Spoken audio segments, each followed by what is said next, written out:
some of the systemic barriers that are existent, and this is the reality, is that a large percentage of the Latino population does not have health insurance. And that means that these patients are not actively seeking healthcare. And furthermore, they're far remote from looking for eye care. They normally don't come in to see us, the eye doctor, until something is really wrong. A lot of the times the complaint is, my vision went really blurry like 3 days ago. And, that is very alarming for us. Any sudden presentation of vision loss, or they come in to see me. I'm really close to a driver's license office. So a lot of the times the patient comes to see me because they went to get their driver's license and they didn't pass the vision exam. So this patient never had a vision exam in their lives, and they're coming to see me because they failed this exam. So when they come to see me, a lot of the times, unfortunately, I'm telling them, okay, your driver's license is not the biggest priority right now.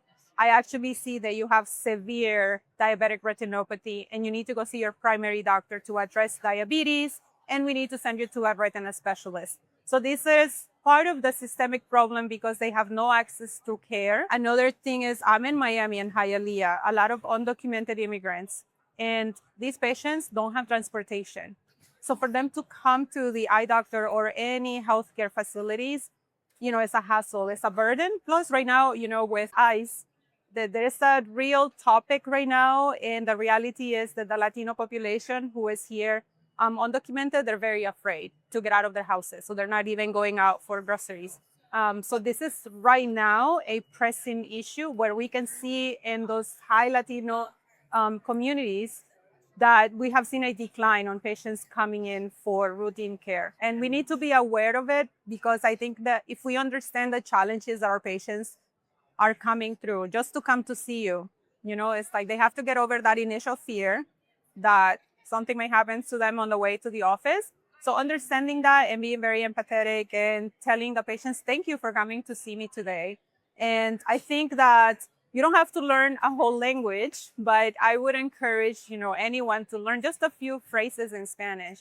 If you greet your patients with buenos dias, the patient is going to feel that you are truly trying to get to their levels.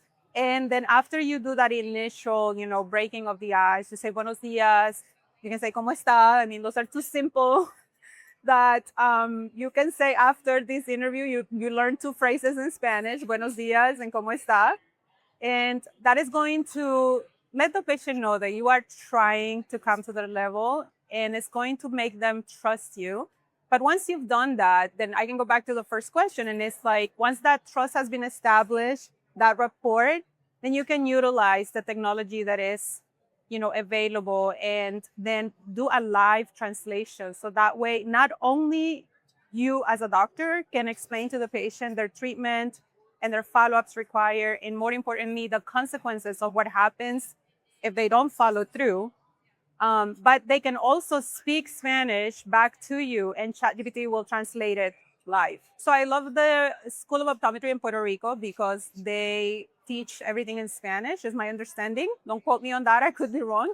But a lot of my colleagues who went to Puerto Rico for optometry school came back not only as doctors, but now bilingual. So that's a huge plus for Puerto Rico. I think it is important for schools, especially like NOVA. They are in South Florida. I think that NOVA should have in their curriculum a basic technical Spanish, just teach the students, hey, you should learn, this. Maybe that could be something that is incorporated into practice management. I think it's a simple thing to do. And hey, I volunteered to teach the course. So, so I think schools that are located in highly and dense Latino populations, like NOVA, then we have the school in Chicago, which are highly dense Latino populations. Those schools should really go above and beyond to prepare the students for when they come out to serve the Latino communities.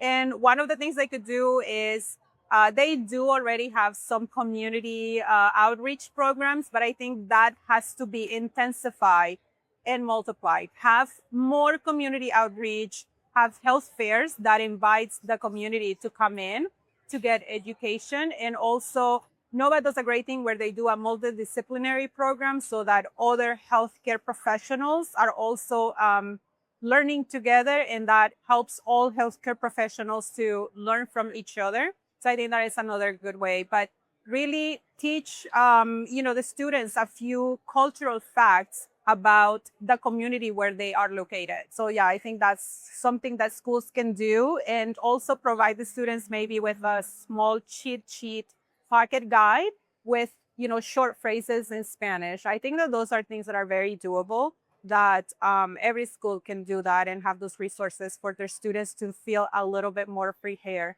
And like I said, I guess I'll close this with a little buenos dias or bonjour can go a long way.